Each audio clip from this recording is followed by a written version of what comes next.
And since you're all here and engaged in this sort of inquiry and listening to this sort of lecture, I assume that you're all on the process of waking up. Or else you're teasing yourselves with some kind of flirtation with waking up. I'm your father. I'm Batman. I'm Spartacus! Bond. James Bond. Hello. My name is Inigo Montoya. You killed my father. Prepare to die. Goonies never say die! You're killing me, Smalls! I see dead people. That the power of Christ compels you! It's alive! It's alive! It's alive! Life was like a box of chocolates. You never know what you're going to get. Welcome to the Cinephellas Podcast. That's right, Cinephellas, the only place where Black Panther doesn't like online shopping because he prefers a cat-a-log. Well, for the Cinephellas, I'm Nile Fortner. If this is your first time with us here at Cinephellas, we discuss all things movies, television shows, and more, such as videos, interviews, and podcast episodes. If this is not your first time with us, then welcome. But I knew you would come back. Yeah, you. I see you over there. I recognize you, and you're looking good. I like that shirt, by the way. Anyway, today we have sci-fi and horror author, comic book writer, artist, and filmmaker Jeff Carroll. Carroll actually lives in my neck of the woods being South Florida. I first met Jeff Carroll at the Sunrise Comic-Con in Sunrise, Florida. There we talked about his films, his books, and honestly, all kinds of cool stuff. So, on this episode of the Cinephellas Podcast, Carroll discusses the importance of racial diversity and history in characters, stories, comic book culture, and film. Carroll and I also discuss his films, such as The Death Pledge, real-life situations and events that have inspired his work, and more on this episode of the Cinephellas Podcast. So, if that sounds interesting to you, then let's get into it. It's a formidable scent. It stings the nostrils. In a good way. Yeah. Brian, I'm going to be honest with you. That smells like pure gasoline. They've done studies, 60% of the time, it works every time. That doesn't make sense. Well, let's go see if we can make this little kitty purr.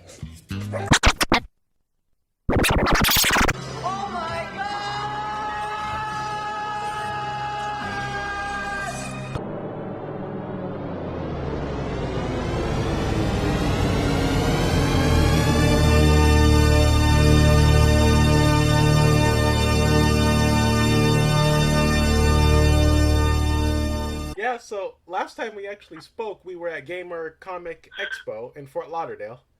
Yes, we did.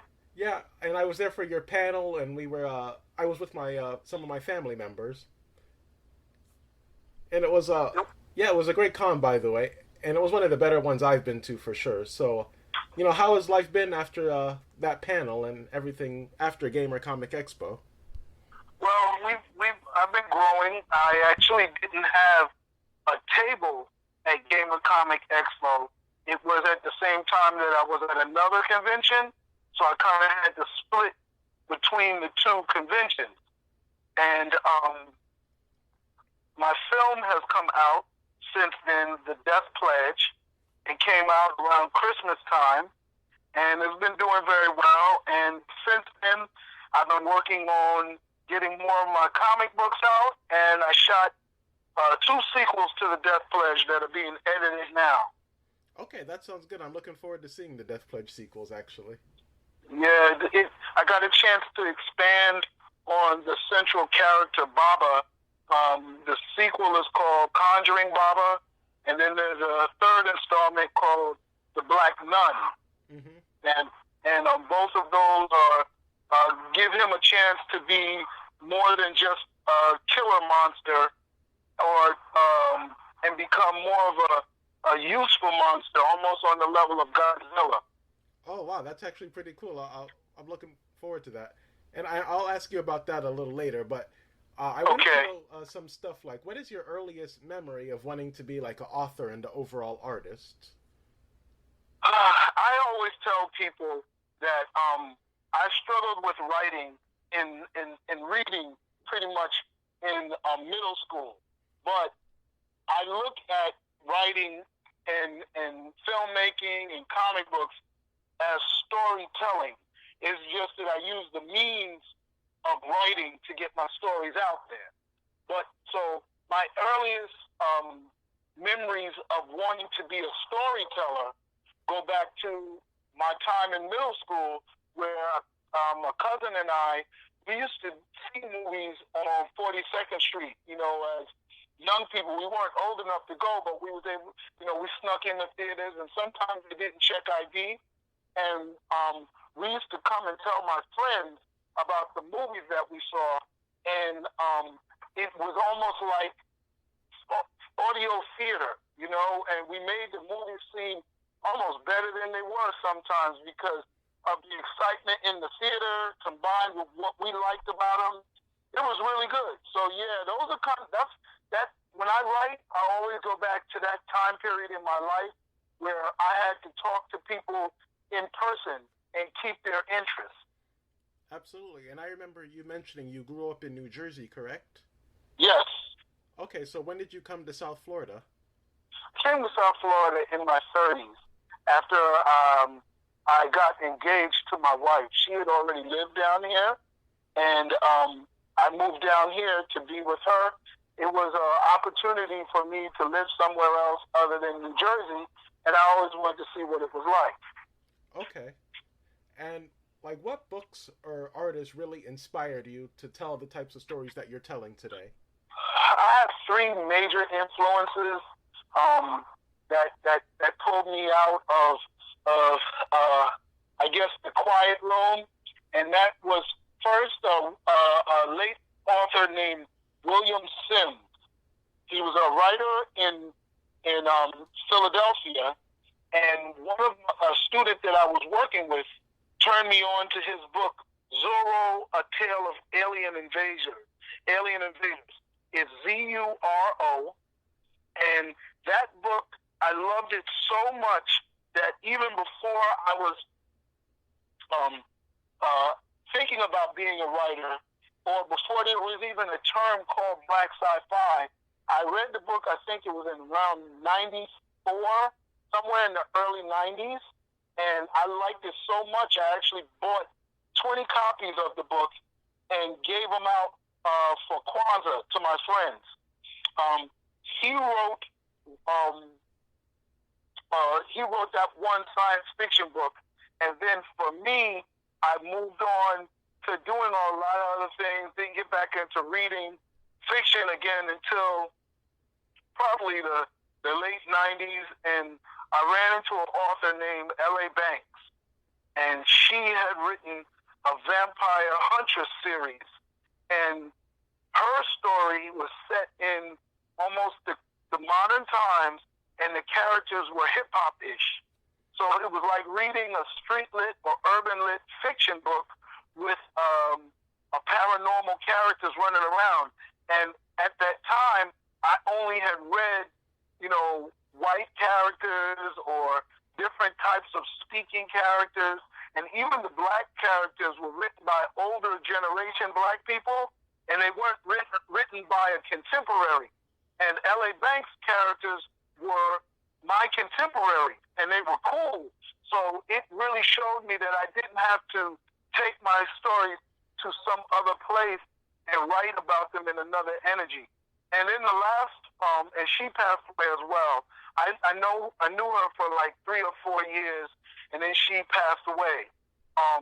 My other writer of influence is Stephen Barnes, and he's still alive. And he wrote a book called Street Lethal, which was almost like a futuristic cyber funk story that's set in a futuristic LA. Okay. And that I engage with Stephen Barnes all the time. He comments on my Facebook post, and I have his number. Anytime I need to call him, I get to call him. Alrighty, and you mentioned black sci-fi. So when you say black sci-fi, what exactly do you mean by that? Do you mean like Black Panther type stuff? I think Black Panther is probably the best example of it, but sometimes people confuse black sci-fi with Afrofuturism. And Afrofuturism is a one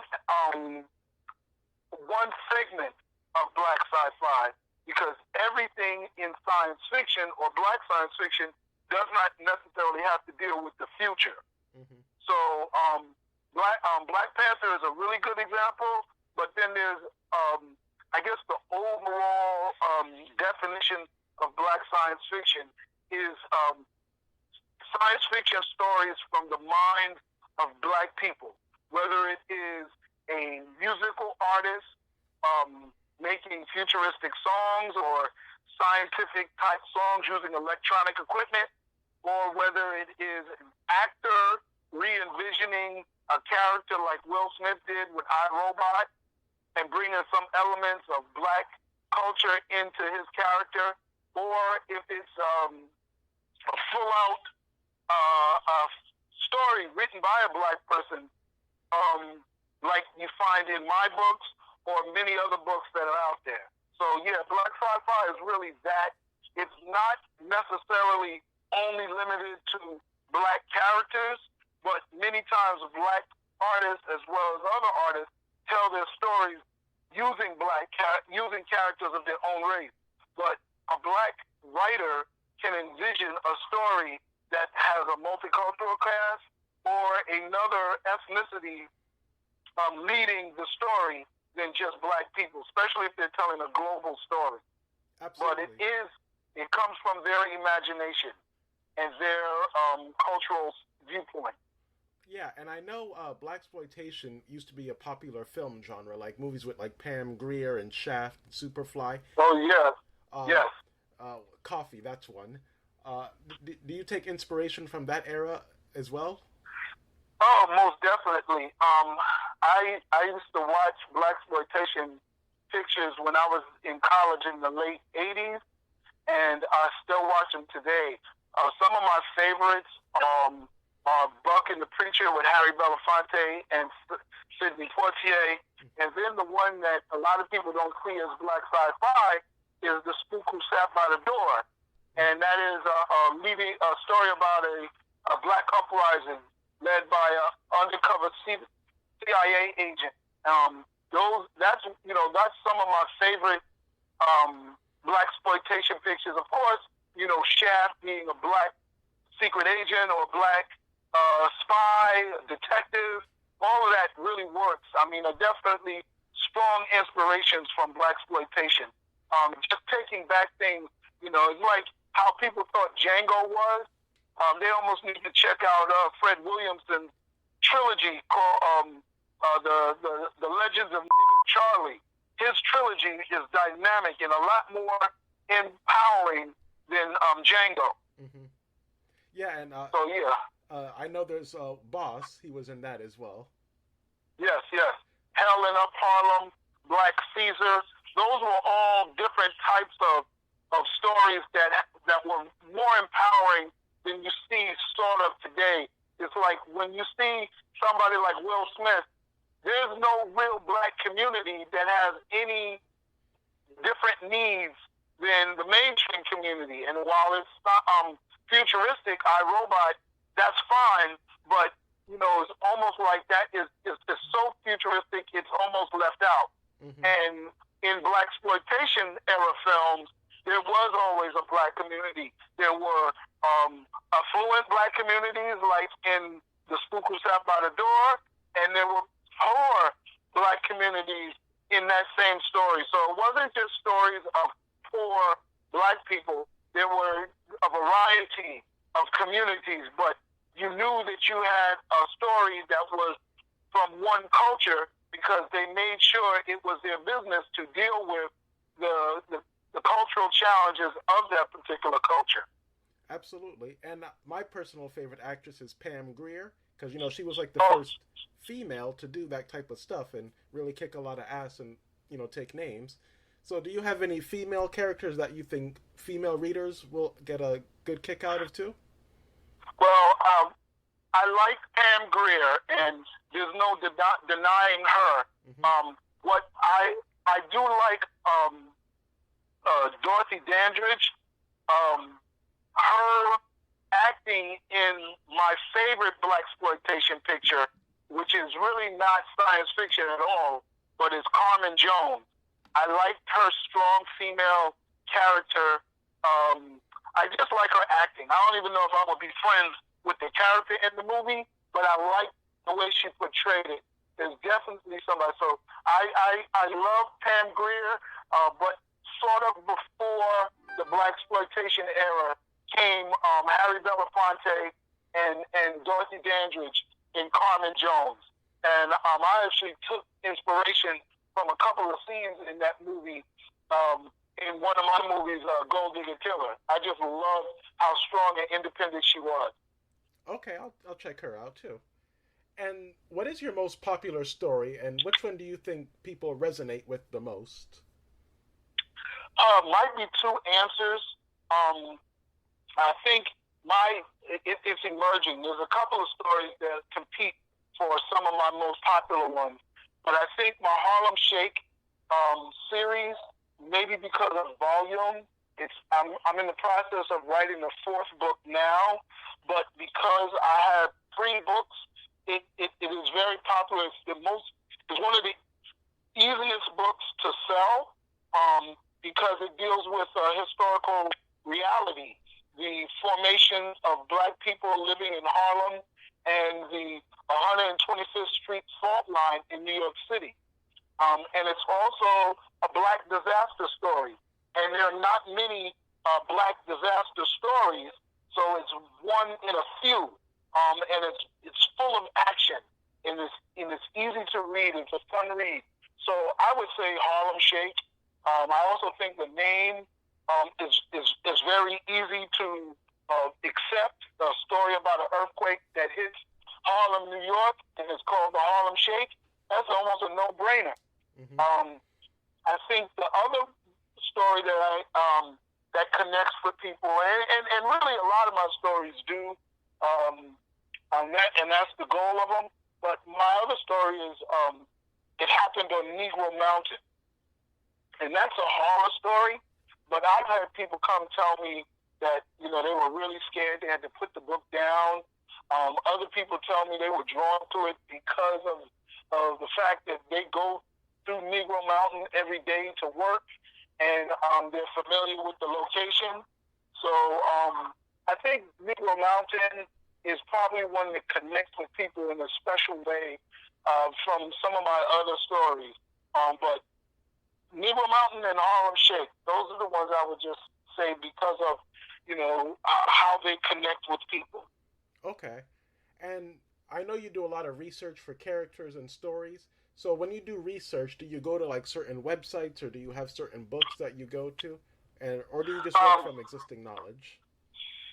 I start with popular themes, and I'm a big conspiracy theorist. I majored in history, so at the time I went to college, you could tell people that Christopher Columbus didn't discover America, and they would argue you, because at the time I went to school before the internet. I was in college before the internet, and a lot of things that we accept now that are facts were things that were lied about before. So I pull a lot still from the dark, mystery areas of world history. So right now I'm researching a story about a black leprechaun character that I've written, and it's based on the folk story of black people settling in Ireland and England who were from the Pygmy tribe. And while that is not something that's popular or common knowledge, it is something that is a reality. So the legend of leprechauns are very close to the historical truth of the Pygmy people. So I like to blur the lines between history and mythology and folklore. So I spend time at libraries. I spend time Googling.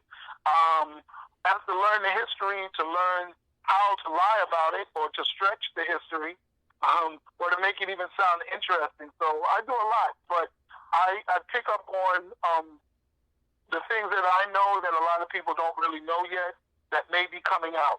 And that's also demonstrated in my two popular books, the ones I talked about, Harlem Shake. I worked at the Apollo Theater for 13 years, and still as a person who came to New York, did not know that there was a fault line that ran right down 125th Street. That was real. I'm an African-American, majored in history, and never heard of a place called Negro Mountain. Never heard of the people who the mountain was named after were seeking 40 acres and a mule. You know, and that's a great tribute to our story as a people in the world that after slavery was over, we sought to found places, and Negro Mountain is one of those places. So, I don't know, I love to blur historical events that are not that common knowledge into a fictional story. And that's pretty much how I do it, yes. Yeah, so how do you know when to, like, fictionalize and stay true to history? Like, how do you balance it? Well, I was, when I wrote Negro Mountain, I was very scared that the ghost and the spirit that died there on the mountain that the mountain was named after would be judgmental of me fictionalizing their story. So I rest my trust in the fact that I try to stay within the spirit of whatever it is that I'm writing. So in my story about Negro Mountain, I learned that the character was protecting the mountain when he got killed. So I just extended his goals into him being a ghost that protects the mountain. So I did not turn a good person bad, and that's how I feel comforted in my stories. I do not distort the message in the facts in the story. I merely exaggerate in the same direction. And so I feel comfortable with that. Okay. And earlier you mentioned the Apollo. You were at the Apollo for 15 years, right? Yes. And what was your role at the Apollo? And how did you even work there? Like, how did you get in touch? Well, I started in my 11th grade year in high school, writing as a reporter covering amateur night every Wednesday. And I lived about 20 minutes from New York. And when I went to college, I was about 45 minutes from Harlem. I commuted my freshman and sophomore year all the way from college, as many Wednesdays as I could. I definitely made it to all of the semi-finals and then the final competition for amateur night. So I covered all of those. And then when I graduated, before I graduated, I started leading bus trips and doing tours through Harlem for other college students. And when I graduated, I continued doing the tours, and I got hired in the audience department, and I started as an audience producer. I then got hired as a wardrobe production assistant. Then I got promoted to a wardrobe supervisor, and then I got promoted to an audience producer, assistant audience producer. And I even tried my hand at writing when they started the television show Apollo Comedy Hour, but the show got canceled before I got a chance to really sink my teeth into writing. But yeah, I did all of those things. I even did a little talent searching. I coordinated a couple of amateur night auditions. Even after I moved here in Florida, I still coordinated amateur tryouts for different for the Apollo, just so they can get people from around the country. Okay. And is there like a real life situation that only you went through that inspired some of your writing or a certain scene from one of your films, like something you went through personally? I think probably not necessarily sci-fi, but I always tell people about my second movie that was the first book that I wrote, called Golddigger Killer.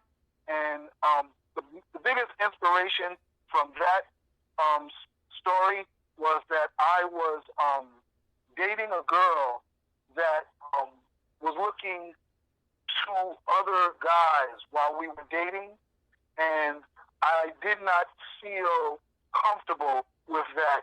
And even after we broke up, I felt concerned that she would go after she would start dating the type of guy that she was interested in.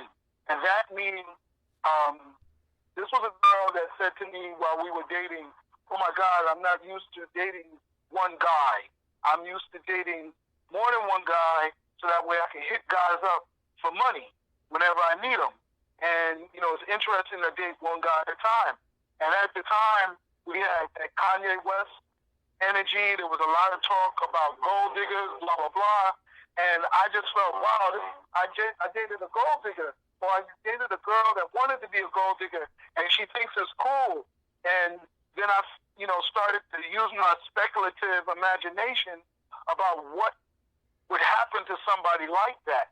Mm-hmm. And I remember listening to a joke that Marvin Dixon told at the auditions for BET Comic View. It was on South Beach at the Jackie Gleason Theater, and it was about 200-300 people in the audience. And he told a joke about being the guy that had the condom, and another guy had the girl, and another guy had the house, and how they used to go and run trains on girls. And I just felt, dang, this dude just made a joke about raping somebody. And I felt that, my ex-girlfriend might get caught up into that energy. And that was my biggest inspiration to writing Golddigger Killer, was that I wanted to send a cautionary message to her and girls like her, and also guys that felt it was cool to put things in women's drinks and rape them. And this was years before Bill Cosby's accusation. This was in 2002, 2003. But, things like Spanish Fly and all these other things that were, now considered date rape drugs were around in the 70s. You know what I'm saying?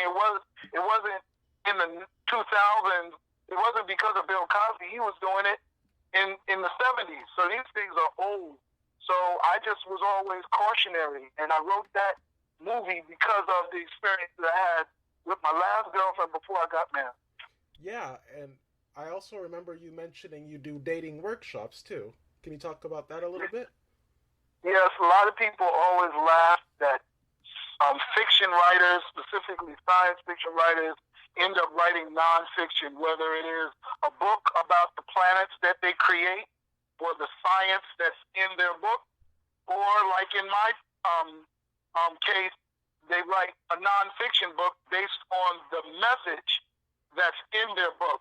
So I wrote this movie and this book about a girl that gets raped and tries to rid the world of misogyny. And the movie was called Golddigger Killer. So when I used to go out and do screenings on the movie, people used to ask me, how do you avoid a gold digger? How do you avoid a player? And I started giving out advice and tips on how to avoid a player, how to avoid a gold digger. And that gradually grew into full-out dating advice, because it wasn't just a way to look at somebody and say, oh, that's a gold digger. You had to learn how to have confidence in yourself. And many of those things were same things that you needed to find a good date and find a healthy relationship. So that's really how I grew into being a dating coach.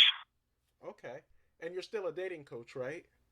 Yeah, I'm supposedly working on a documentary. I'm supposedly working on an online course, and I'm still blogging for Real Health Magazine. I just finished a blog yesterday that I have to proofread and send that to them and upload. So, yes, I'm still a dating coach. I even do workshops at high schools in Broward County, and I'm about to go back on the college market somewhere when this coronavirus ends, maybe next college semester. All right, and what schools have you actually been to in Broward County? Oh, man. Let me see. I've done, Plantation High School a number of times, Dillard. I've done Flanagan. I've spoken at, I can't remember, Boyd Anderson. The one where they had the shooting at, I can't remember. What's the school that they had the shooting at? Oh, man. It's sad there's been so many. Coconut Creek, you name it. I think I even spoke at Miramar High School, various different high schools. I can't remember. I also used to do the Walk Aware program. If you ever heard of Broward Health Department, they do a health walk where it's around health awareness. I was one of the founders of that, and I used to host it for about 4 years before it graduated out of the hands of Broward Health. And Broward Schools, I think, took it over.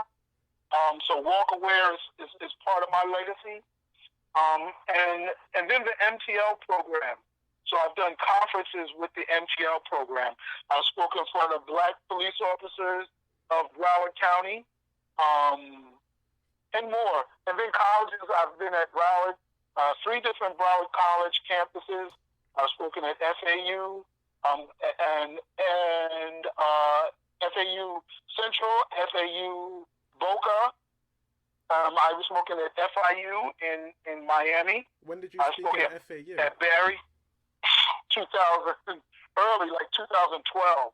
Oh, I was still in high school then, so. Yeah. I pulled out of the college market maybe, about 5 years ago to get more into teaching. So I started teaching full time, and I couldn't tour colleges the same. But I'm going to get back into it because right now I'm substitute teaching, so I have a flexible schedule.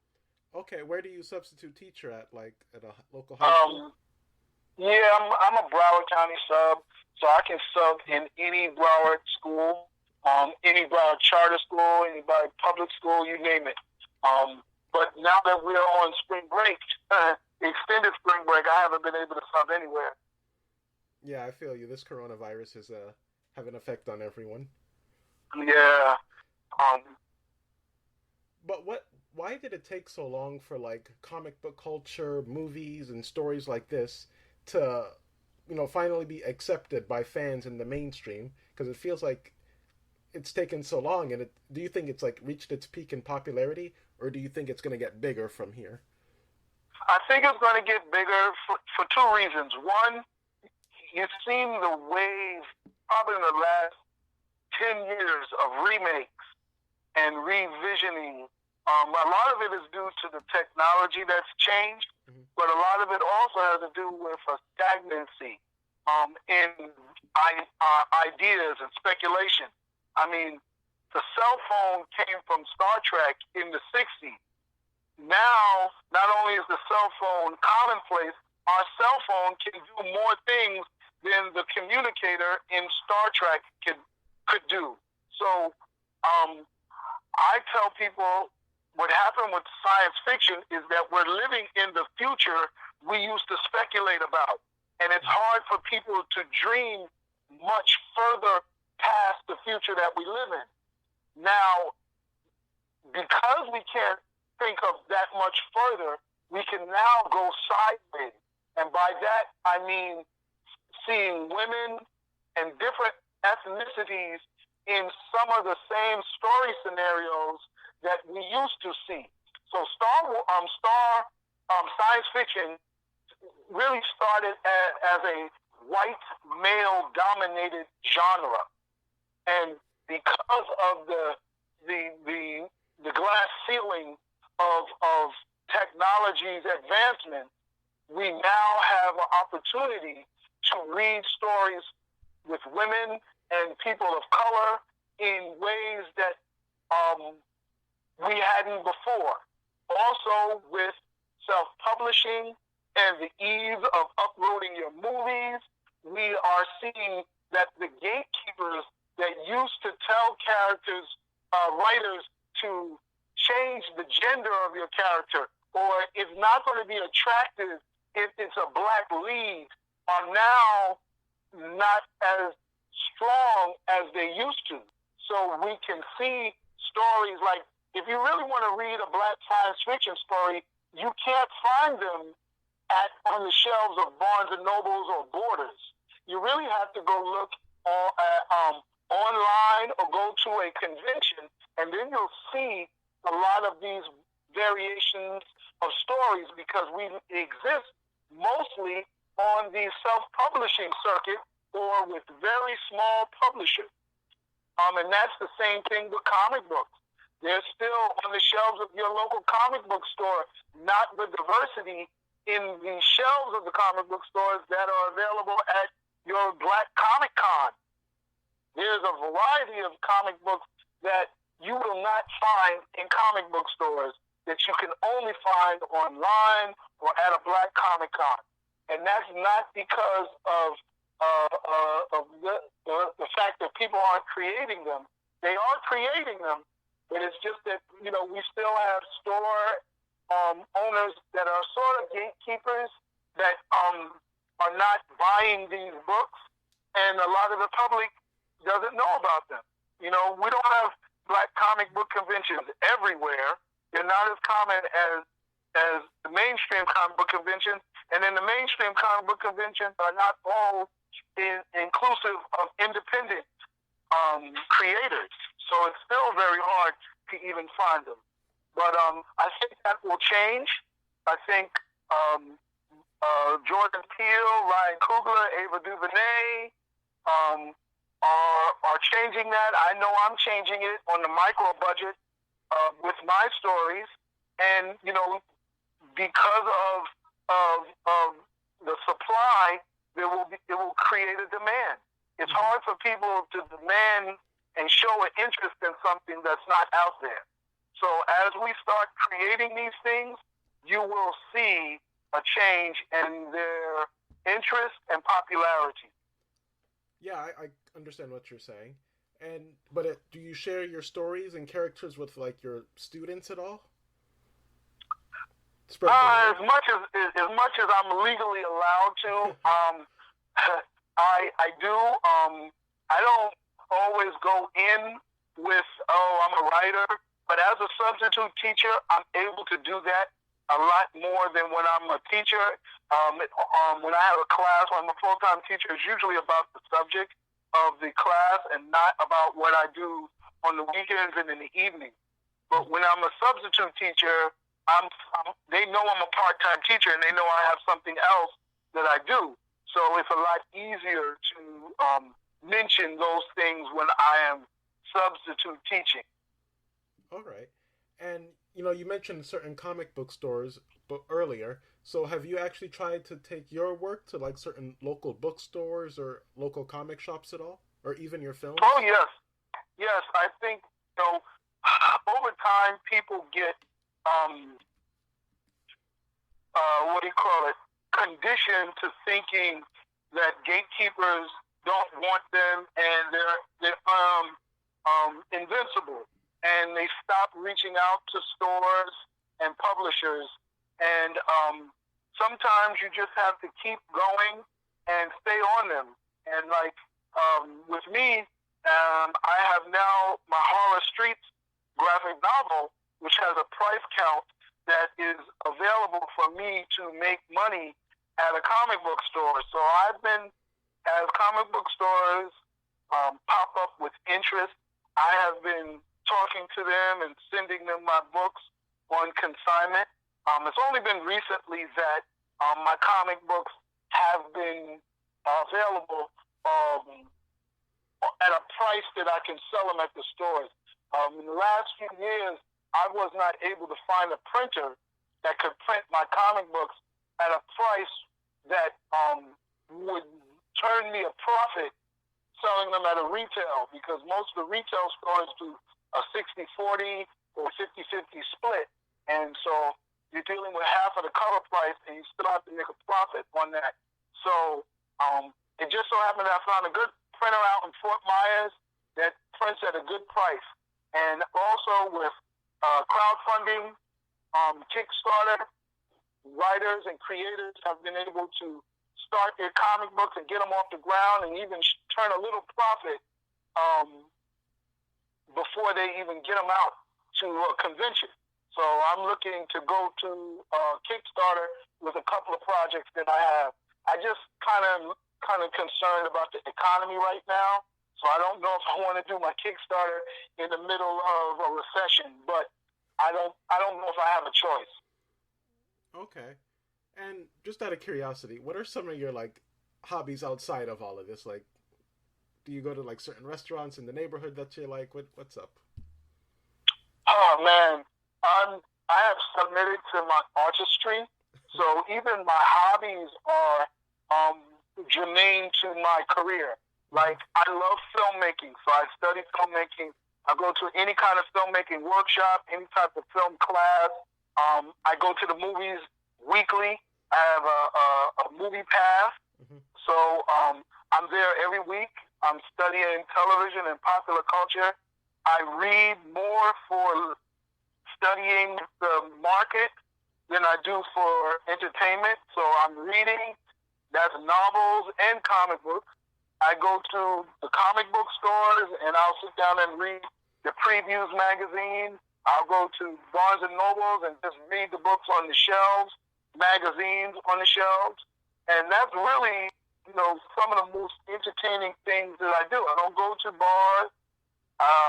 I love basketball. I love watching basketball, so I watch that. And that's it. You got my life in a nutshell. I used to go bowling, so until I get a chance to get into bowling again, that's my other activity. And I exercise. So I go out in between chapters when I complete something. Because I sit so much as a writer, I have to exercise. So if I'm not walking, I'm riding my bike, and I still play basketball. So I don't always jump in a pickup game, but sometimes I get drafted into one. So I'm still able to play pickup basketball. No, you pretty much mentioned my life too. Basketball, comics, movies, that's pretty much my life too. Yes. So, but yeah, that's it. And then I do video game. I don't game as much as I used to. But even now, I told my son, let's go through the last Halo campaign and let's play that together. Yeah. I like first person shooters. Sometimes I do my aggression with Mortal Kombat. But you got to play different people, because you keep playing the same people all the time, you'll always beat them or they'll always beat you. So I like to play against different people. All right, yeah.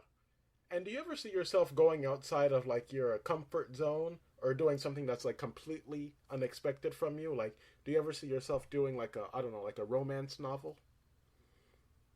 I am in process of writing a space fantasy that is like, I don't know if you remember the 80s cartoon, Thundar the Barbarian.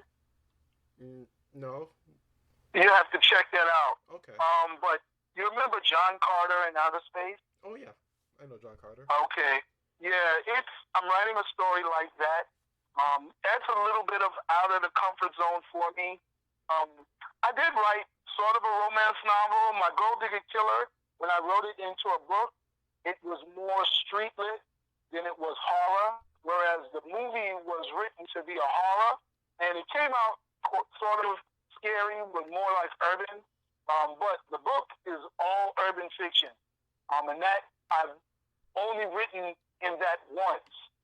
But I have a sequel script that I one day will transcribe into a novel. And then I also have, other novel ideas. You know what? I have some short films that I'm interested in doing once I finish these horrors that I did that are like sci-fi and urban, and they're a little bit out of my comfort zone. So I'm going to do that, and then I'm going to shoot them myself.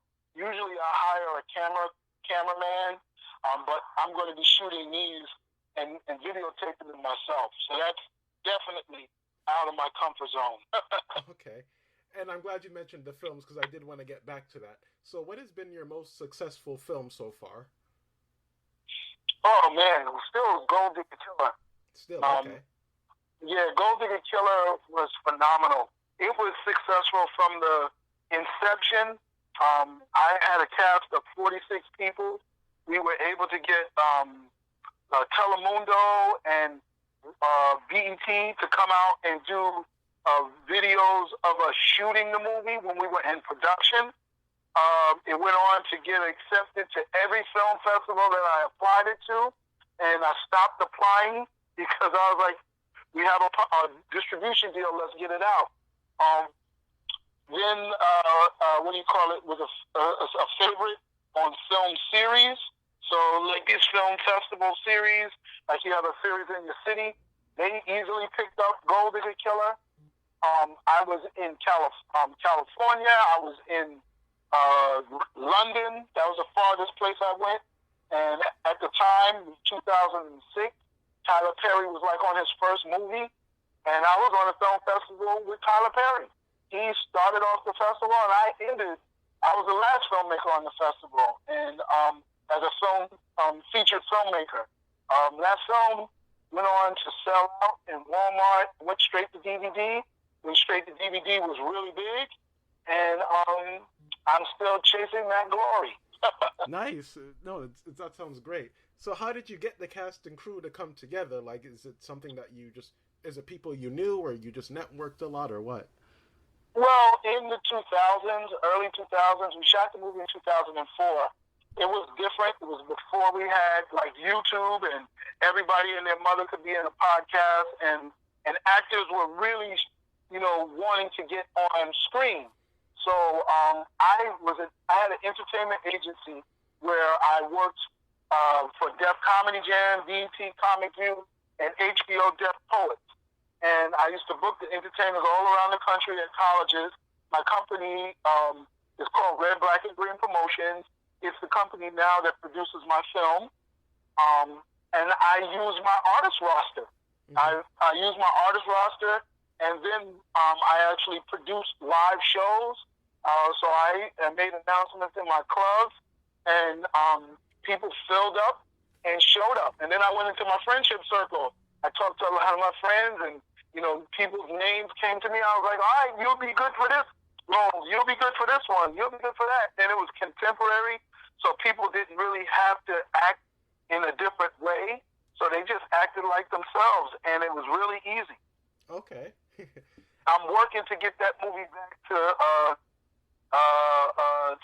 availability, either through streaming services or actual digital DVD. Hopefully it can go back to DVD. Okay. And what are some things that make a film set go smoothly? Like, how do you keep everything, organized? Because I've heard some horror stories, like film sets have been hard to work on. Well, I've had years working in television and film production. Mm-hmm. So as a production assistant, I saw productions from bottom up. And because of that, it's always been easy for me to put a production together. I've never shot a movie over 7 days. And it's just been very easy for me to understand how to break down a scene, how to break down a script, and simplify location, simplify shooting schedule, simplify usage of actors.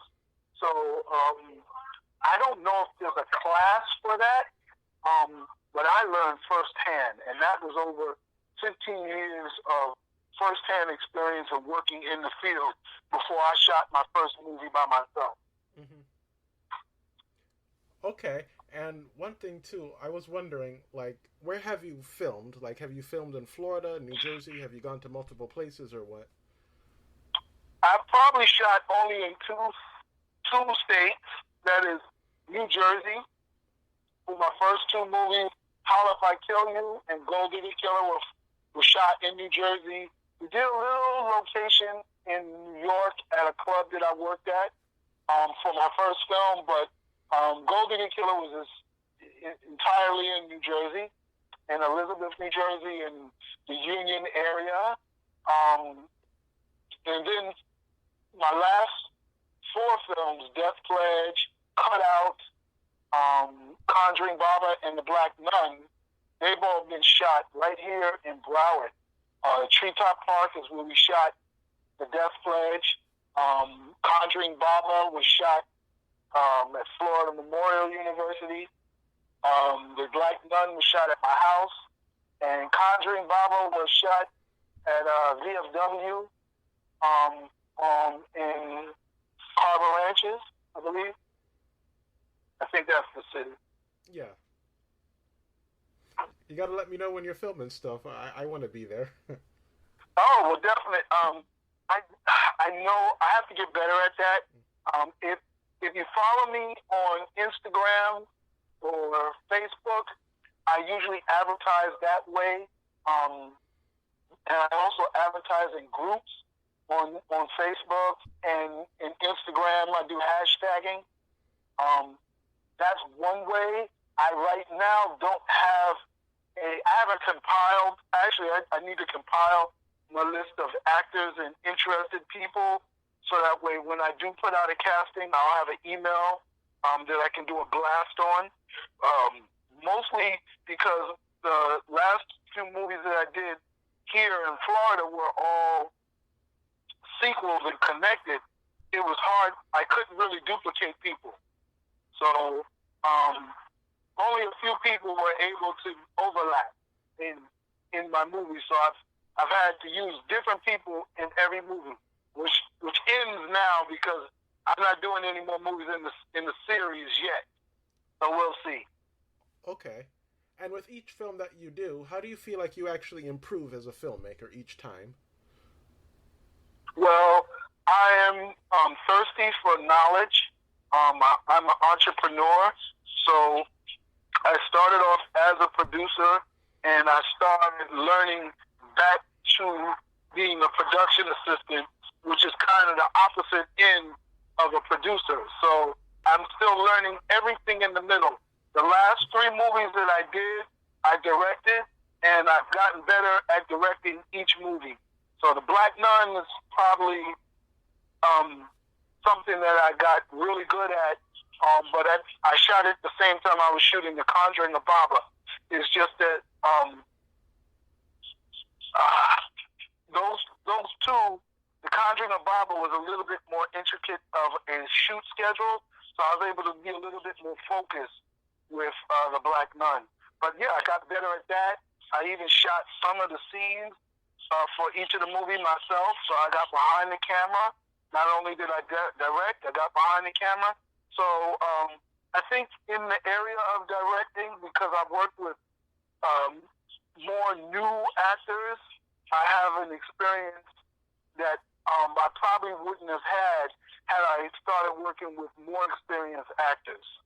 So working on the micro budget level, where the experience is not that much of a factor and it's not that much pressure, I was able to learn a lot. And I think when I get to the bigger budgets, I'll even be better. Okay, I think you will too. And also, I wanted to end with this one last question, a fun question. If South Florida had a superhero or a supervillain, what type of hero or villain do you think we would have, and why? Oh, wow. Let me see. Never thought about that, so this would be the original idea. I always look at myself as a person from New Jersey, where I'm a migrant. You know, I love South Florida, but there's actually people from South Florida, you know? And I always look at South Florida as a city of immigrants. So even though there's people from Florida, they're really hard to find because everybody's either from another country or their parents are from another country. And they bring that heritage and cultural behavior with them. So I think if there ever was a superhero from South Florida, it would be somebody that speaks to that uniqueness. There would be somebody who's, an immigrant child or first person in their family that's born here. Maybe they would have unique views towards America that people in other parts of America don't have. So I would say that. I don't exactly know, but I would say that. And whether it be a male or female, I think the cultural element, whether they be Haitian, Jamaican, Cuban, or somebody, they wouldn't be apple pie, burgers, and hot dogs eating. They would eat some form of plantains. They would have some patties, some rice and peas, something like that. They would be bilingual, either Creole or Spanish and English. They would dance to compa, salsa, merengue, or something.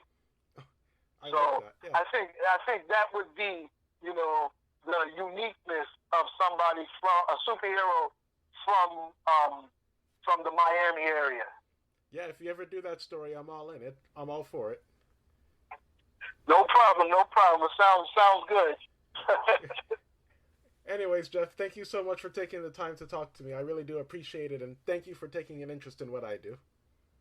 Oh, well, thank you. I think, I do a presentation called Black Dreams Matter, and it's always a pleasure for me to talk about Black science fiction, filmmaking, horror, writing books, the craft of writing itself, because I think for Americans, and specifically Americans of color, from the black and brown persuasion, we've had so many obstacles, whether it be the Caribbean enslavement or enslavement here in America, that we haven't had a time where we could sit and speculate about the future.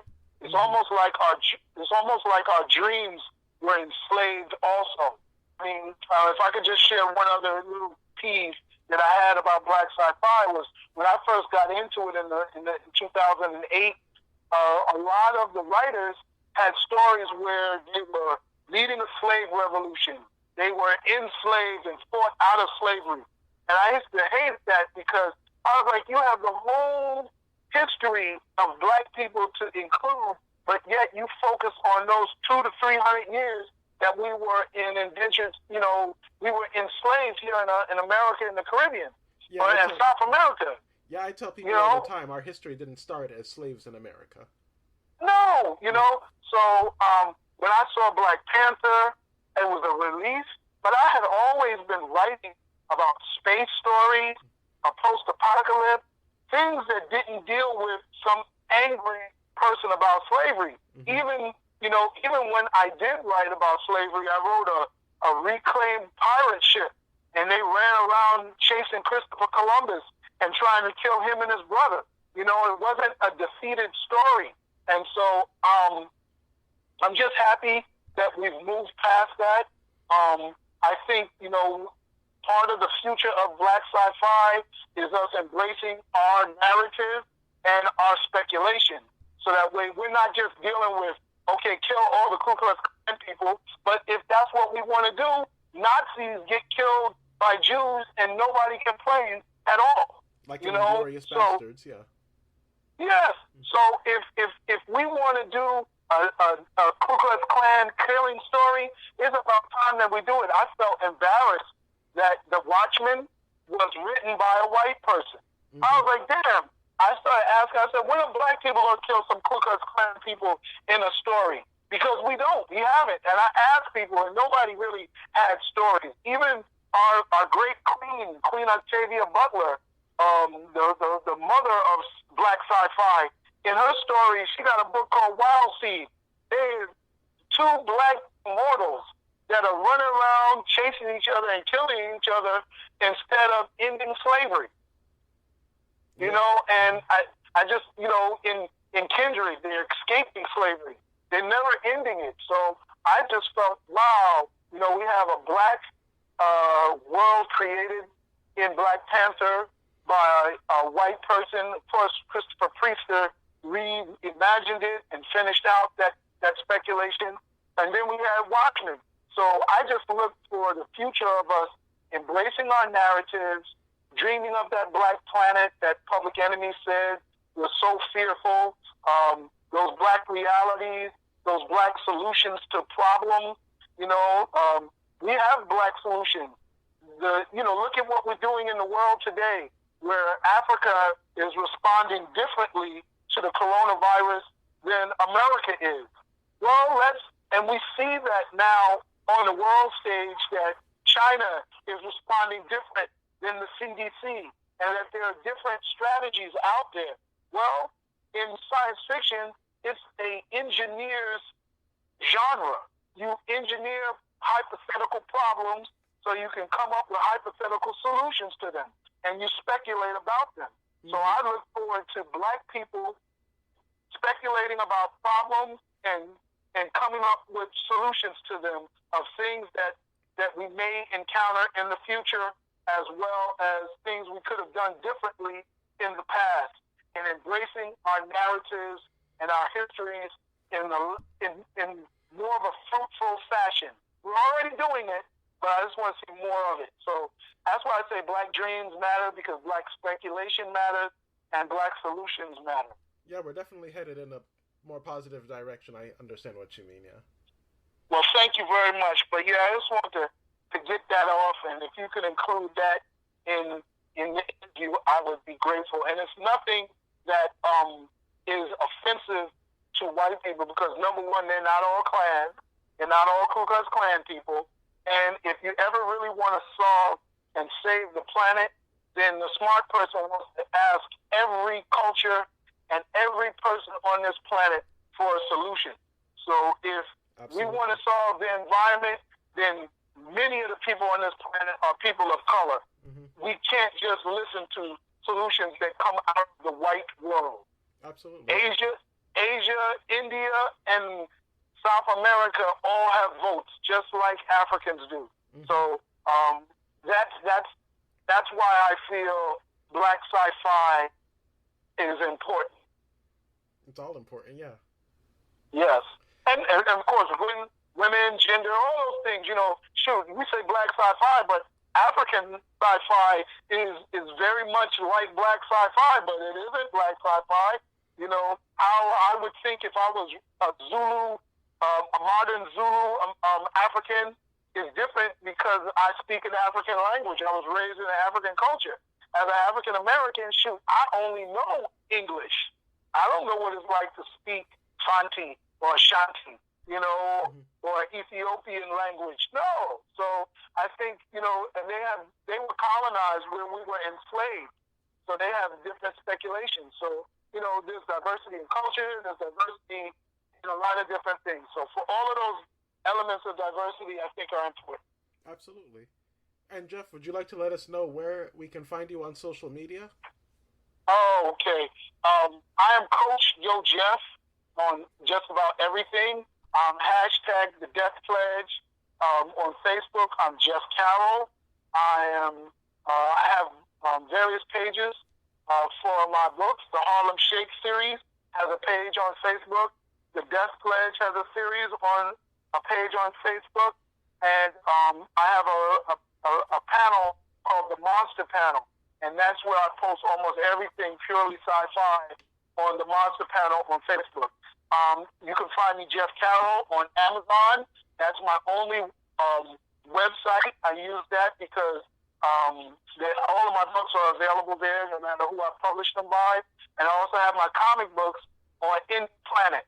So if you want a digital comic book, or you want to print on demand and you can't, and you're not near a black comic book convention, then you can go to Indie Planet, and my books are available there. All right. Oh, and I also have a YouTube channel. So it's RBG Promotions on YouTube. That's my company that produces my film, and I have all of the trailers to my film, and back, sometimes a little on from location when we're shooting it. I go live So you'll see all of that on YouTube.